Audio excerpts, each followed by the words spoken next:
Antes din bago nating kwarto, car ko ay lakachalas. Kakilakilabot. At may mga spring na lumalabas sa akin. Ano? May napakaraming ipis dyan. Hindi ko hahawakan ang kama na ito. Bakit ang malas natin? Bagaman, may ideya ako. Nasaan ang tablet ko? Kaya, hindi ito. Oh, heto na. Ang perpektong kwarto. Talagang kasiyahan. Ano sa tingin mo, Wednesday? Alisin mo ito. Masyadong rosas. Ngayon ipapakita ko sa'yo kung paano dapat ito. Magkakaroon ako ng kama na ganito. Kadiri. Ewan ko sa'yo pero mag-order ako para sa kama ko. Tingnan mo, Wednesday, narito ang mga locker ko. Tingnan mo sila. Ang gaganda nila. Halika. Dito.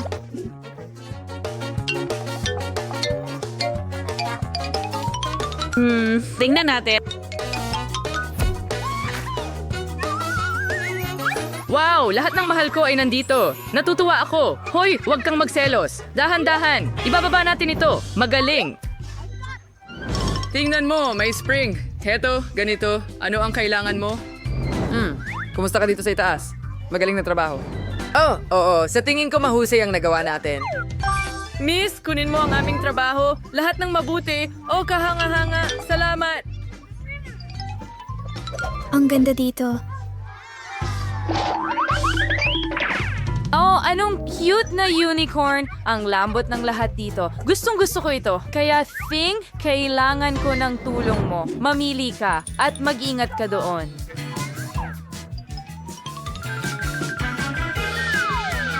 Huwag masyadong magtagaw. Heto ka na. Tingnan natin. Itong mga tabla ang kailangan mo. Panahon na para magtrabaho. Mankuhaan kiskwacha? Bigay sa akin ng distornilyador. Panahon na para higpitan ng ilang tornilyo. Ganyan ang tamang paraan. Kahanga-hanga. Kunin natin yan. Hoy! Heto ang stapler. Salamat, Ting.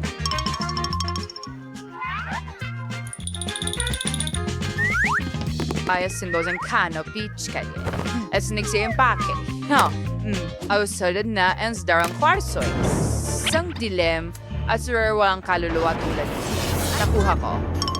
Sa tingin ko oras na para matulog ka na. Ano? Ikaw ba ang gumawa niyan? Tingnan natin kung sino ang mas astig. Napakagandang oras para mag-practice ng pagtugtog ng cello. Sana hindi ako nakakabala sa kahit sino. Tama? Ano? Ano ang ingay na yon? Mabuti. Ngayon ipapakita ko sa iyo ang musika at narito ang aking mga speaker. Panahon na para magkaroon ng munting konsyerto. 1, 2, 3. Ang Valentine ay inid. Mahilig akong kumanta. Handa na ako para sa musika. Lagi akong pawisan. Well, hiningi niya ito. 1, 2. Hindi ba ito gumagana? Kakaiba. Gusto mo ba ng konsyerto? Tingnan mo ang sayaw ko. Paano mo nagustuhan ito, Inid? Mukhang hindi mo gusto ang aking smoke machine. Napakasama, ha? Saan ka pumunta? Well, wala kang ilaw, wala kang musika. Thing? Halika na. Alam mo ang gagawin. Hoy! Ano ang ginagawa mo? Ibalik mo ito sa dati. Tama na! Sa tingin ko, oras na para ako ang kumilos. Enid, bitawan mo ang bagay na, yan, anong ginagawa mo? Hindi, bagay? Dahil sa iyo nabasa lahat.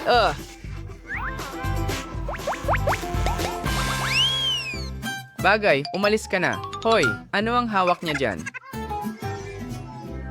Sino ito? Ang ganda ng aking mabalahibo. Ang cute na baby. Kumuha ka ng parsley. Ang sarap mo. Ang cute. Kaya ko rin yan. Halika na, Ting. Dalhin mo ang baby ko sa akin. Ito ang cute kong mabalahibo. Umakyat ka sa braso ko. Kahanga-hanga. Sino ang napakaganda? Aba, isang maliit na cute. Ano? Gagamba ba ito? Gagamba? Ano ang gumugulo sa'yo? May alaga rin ako. Hindi. Kuneho, huwag kang tumingin. Nakakatakot masyado.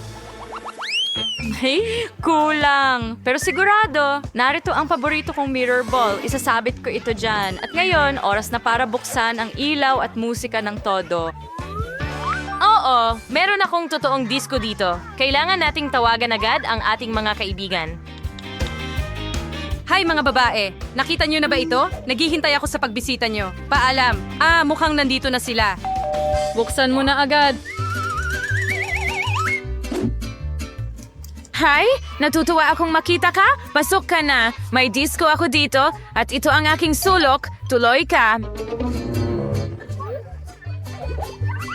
Oh, paano mo nagustuhan ang aking pugad? Ako rin ay nasasabik. Kaya, mga babae, nagpasya kayong mag-party. Sige, ayos lang. Mga babae, kailangan nating mag-selfie. Ayan na. Ano? Hindi ko alam. Siguro Miyerkules. Tingnan natin. Why may sinanat sa since fast ka dito ang kababachingay. Ngayon titingnan ko, Sir Reginald, William. Sa tingin ko may mga bisita tayo. Narito ang mga kababaihan ng malayong pagtanggap. Hoy, ikaw, lumabas ka dyan. At dito, ang bagay ay muling gumagawa ng imposible. Isarbina sitingan trick ay isen flip a fingerboard. Buwan sa balay ko sa manuskriti. Insting gustos.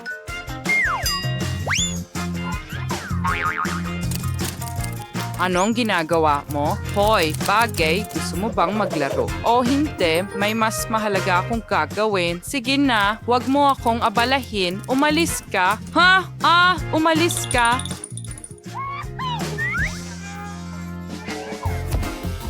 Kayon din, press sa puyin siyang China.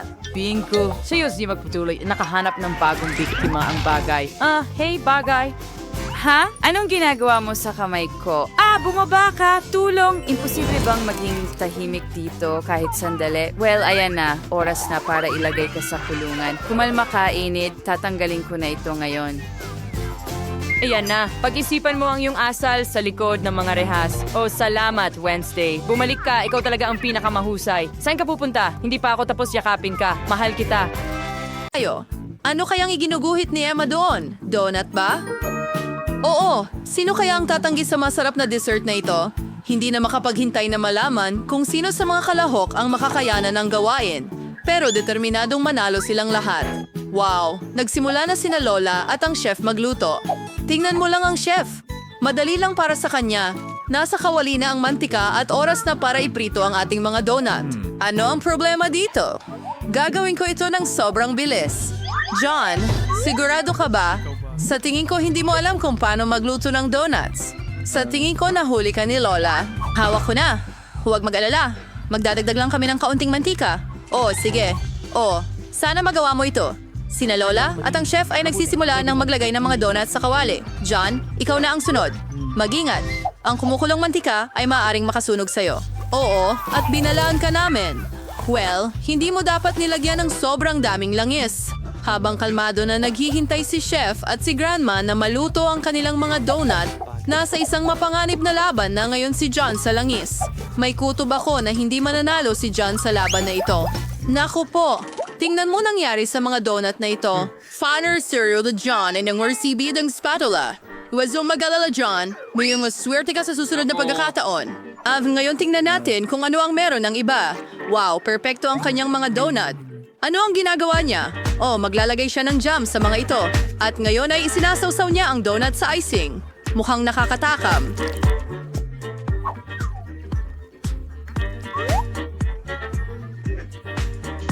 Ilagay na lamang ito sa isang plato at dekorasyonan ng sprinkles. Mahusay na trabaho. At ngayon tingnan natin kung ano ang meron kay Lola. Mukhang simple ang kanyang mga donut, pero malamang masarap din. Tingnan mo lang sila. Mukhang may naisip si John. Gagamit ba siya ng keso? Tingnan natin. Mukhang maganda na talaga itong keso. At ano ang gagawin niya dito? Siyempre, mga hulma ng donut. Napakahusay. Hey, pero para saan mo kailangan yan? Mukhang nagdesisyon si John na event ang stress niya sa pack ng Cheetos. Naintindihan ba ng kahit sino kung ano ang balak niya? Nakuha na. Ito ay pagbalot. Ngayon ay malinaw na ang lahat. Ang natitira na lang ay kunin ang magandang cheese donut na ito at igulong ito ng maigi sa mga mumo ng tinapay. Oo, sa tingin ko, palaging maaalala ni John ang kanyang laban sa kumukulong mantika. Mabuti na lang at may foil. Balutin lang ang donut natin sa isang piraso ng foil at iprito ito sa kawali. Hindi kailangan ng anumang mantika. Magandang ideya, John. Oo. Totoo na mas mabuti na huwag itong hawakan ng mga kamay mo. Parang ang sarap tingnan. Well, oras na para tikman. Simulan natin sa donuts ni Steph. Gustong-gusto ito ni Emma. Ngayon ay turn na ng Lola. Malamang niluto na ng Lola ang mga donut na ito para sa kanyang apong babae ng higit sa isang beses.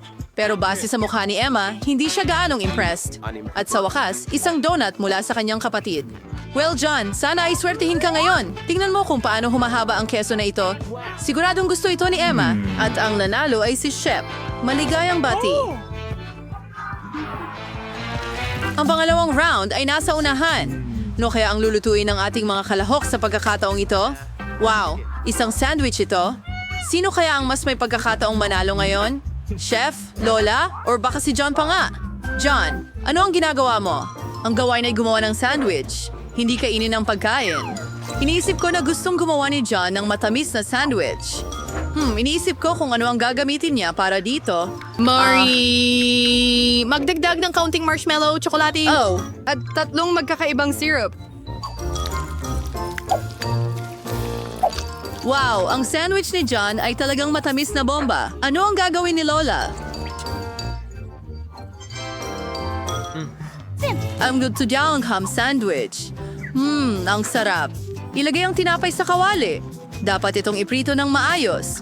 Ilagay ang ham, keso at bacon sa ibabaw. Ang bango nito.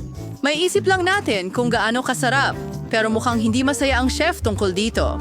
Tingnan natin kung ano ang maiisip niya. Magsisimula tayo sa tinapay. Pagkatapos, kumuha tayo ng sariwang dahon ng litsugas at kamatis.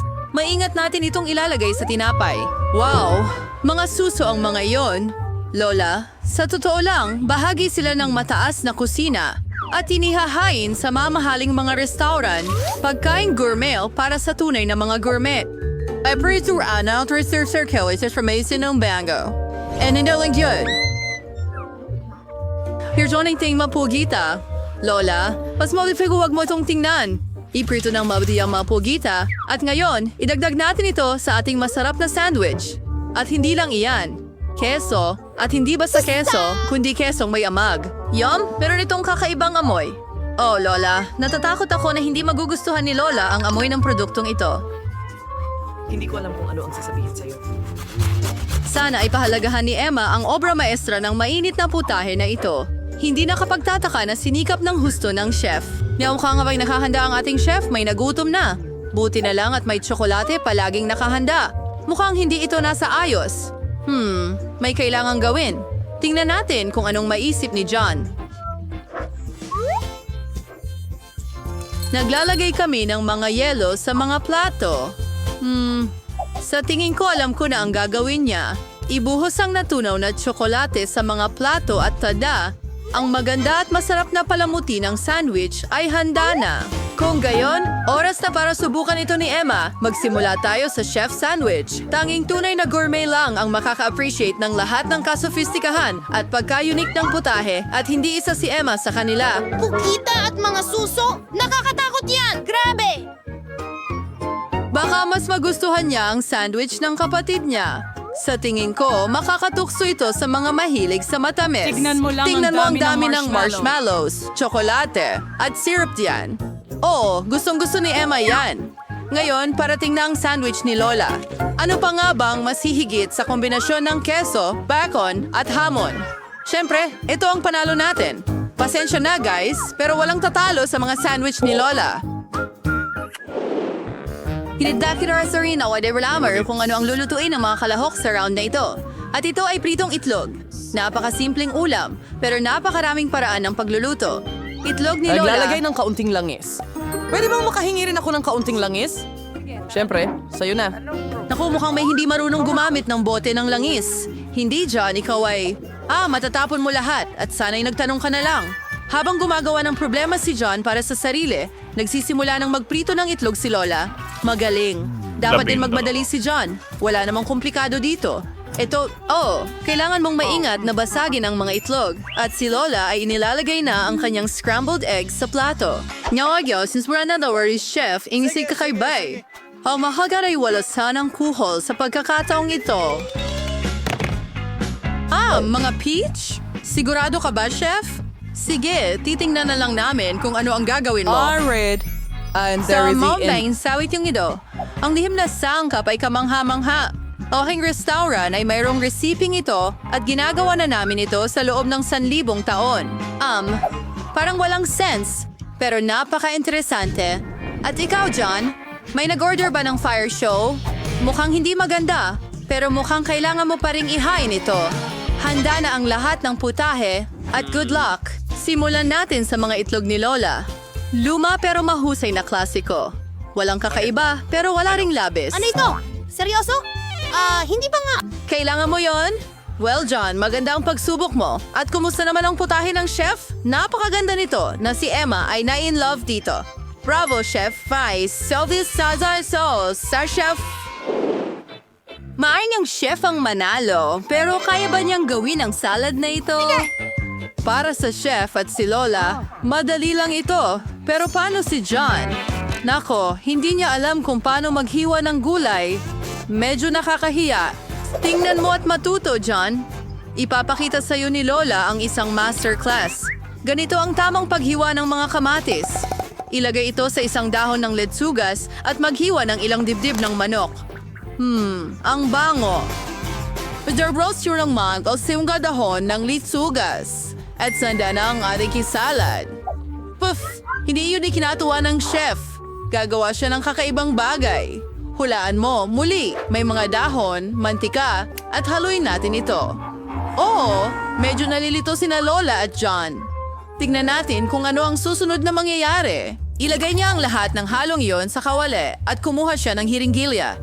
Hindi talaga tumitigil ang chef sa pagkamangha sa amin. Saan kaya niya nakuha yon? Wow, ang ganda niyan. Anong galing na chef? Talagang kamangha-mangha ito. Kumuha tayo ng dahon ng litsugas, punitin ang mga ito, at ilang kamatis. Ano ito? Anong orihinal na paraan ng paghiwa?